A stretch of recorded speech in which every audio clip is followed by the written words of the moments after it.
that middle school and high school students will be forced to serve the federal government. Fascism is gutter up, streets up, hooligans, thugs, fervently idealistic students, swarming adolescents, just the kind of thing you see around Obama. The way you get a population to enslave itself when the police and the army are no longer enough to do that. So I think that's if you're a left liberal, it's time to open your eyes to that. All young Americans between the ages of 18 and 24 will be conscripted into a paramilitary domestic security force.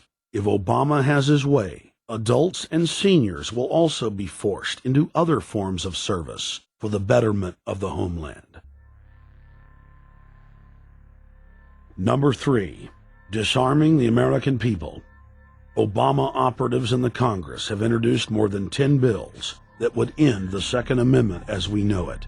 H.R. 1022 would allow the new Attorney General Eric Holder the dictatorial power to ban any gun he wishes at will. In 2008, before the Supreme Court, in the D.C. gun ban case, District of Columbia versus Heller, Holder argued for the complete disarmament of the American people and that only the military should own firearms. H.R. 257 would ban all youth shooting sports, including YMCA and Youth Olympic shooting clubs. H.R. 45 would force all gun owners to undergo federal psychological screening, registration, and testing to keep their firearms. White House Chief of Staff Rahm Emanuel has proposed the extrajudicial banning of any American on the fraudulent no-fly list from owning any firearm. That is, if you are on the no-fly list because you are known as maybe a possible terrorist, you cannot buy a handgun in America. Over 25,000 Americans are added each month to the no-fly list, which numbers over 1 million people who have not been charged or convicted of any crime. It's a case of mistaken identity for a 5-year-old boy from Normandy Park. He had trouble boarding a plane because someone with his same name is wanted by the federal government. King 5's Mimi Jung is live at SeaTac Airport to explain. Mimi. Lori, it's hard to believe that a 5-year-old could be considered a threat, but that's exactly what happened here at SeaTac last week when Matthew Gardner showed up for a flight to LAX. As 5-year-olds go, Matthew Gardner is about as harmless as you can get. But when he and his mom checked in for their flight at SeaTac last week, Matthew was considered the criminal. If you're on that no-fly list, your access to the right to bear arms is canceled because you're not part of the American family. You don't deserve that right. There is no right for you if you're on that terrorist list. And even though this Matthew Gardner is only in kindergarten, TSA workers still conducted a full-blown search. They searched all of our belongings. They took everything apart piece by piece. Nadia Counter says it wasn't easy being treated as a possible threat to national security. I picked up my child to give him a hug and tell him, it's okay, we're doing fine. And they reported to me that I was not allowed to touch him. He was a security risk, and they had to re-search me to make sure that I had not obtained any materials from him. Number 4, massive restrictions on the First Amendment guarantee of free speech. The President, Congress, and the FCC have announced plans to not only curtail speech on talk radio and newspapers, but to also regulate speech on the Internet through the Orwellian-named Fairness Doctrine. The Obama machine is also pressuring Congress to pass draconian hate speech laws that will eviscerate the First Amendment. Number 5, they plan to further federalize health care so that the government can dictate what kind of care citizens receive. Modeled after the British system, this includes rationing care and restricting what procedures the handicapped and elderly are eligible for. Number 6, Obama is already pushing to expand the Department of Defense budget and to station more U.S. troops overseas to encircle Russia, China, Iran, as well as setting up bases in Africa under the pretext of humanitarian aid, and dominate and occupy Africa through AFRICOM. So we're taking your phone call, seeing what you think of Barack H. Obama. Is he a Judas goat? Is he a front man? Is he a betrayer? Let's go to Anthony in Georgia. Anthony, what's your take on Barack Obama? They put the face of Barack Obama as part of their public relations because it's like in the old folk tales about vampires. A vampire cannot force his way into somebody's house. It's against some kind of metaphysical law. So the vampire has to persuade the resident of the household to open the door and invite him in.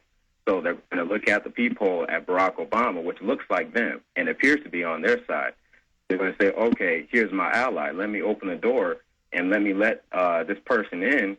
And then Barack Obama is just, of course, a front man for the American empire, where he's going to have the entire U.S. Navy, the entire U.S. Army, and the entire U.S. Marines under AFRICOM command. And, of course, he's going to turn it into a new Iraq, and he's going to turn it into a new Afghanistan. Every operation that you see going on in Iraq and Afghanistan is going to propagate to the poor countries of Africa. And well, sir, I agree with you. Sir, I agree with you. They're looking to the people. They see a handsome, smiling African face. You know, he's all, hey, I'm from Kenya.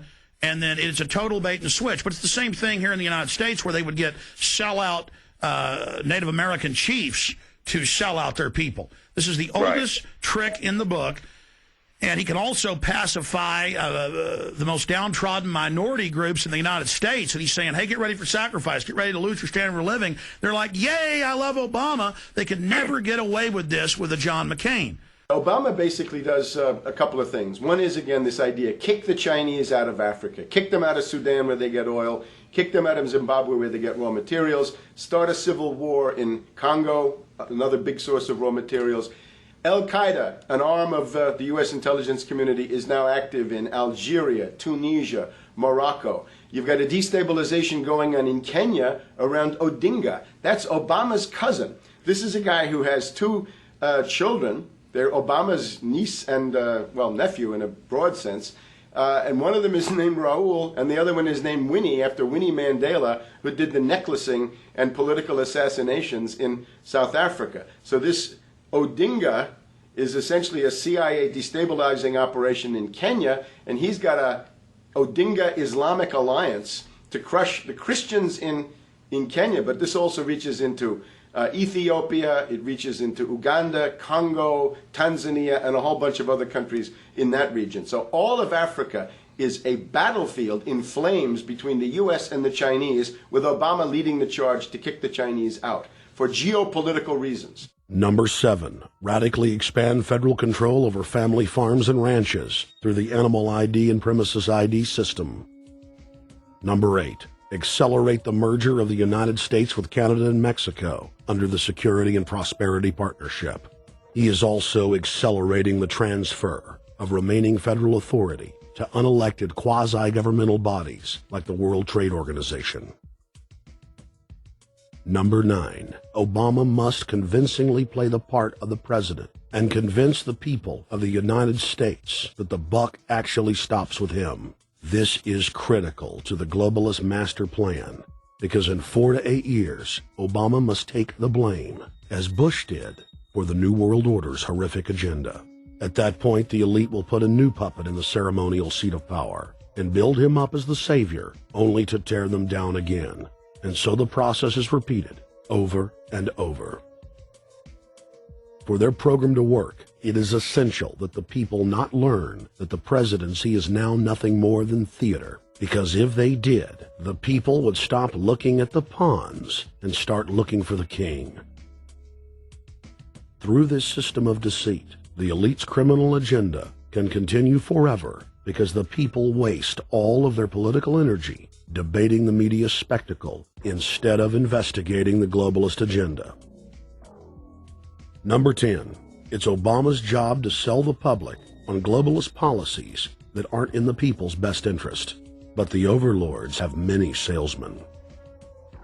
His most important function is to protect the criminal oligarchs from prosecution while they loot the economy worldwide, start new wars, and engage in torture. They're called Generation O, and they were the key to Barack Obama's White House win. During the campaign, Barack Obama used the internet like no other candidate before him, harnessing the energy of millions of his supporters. But the question now is, what to do with this young, eager, energetic army. This gives Barack Obama and his administration contact information for so many people, so next time he needs to push his legislation, he can contact all these people. Kennedy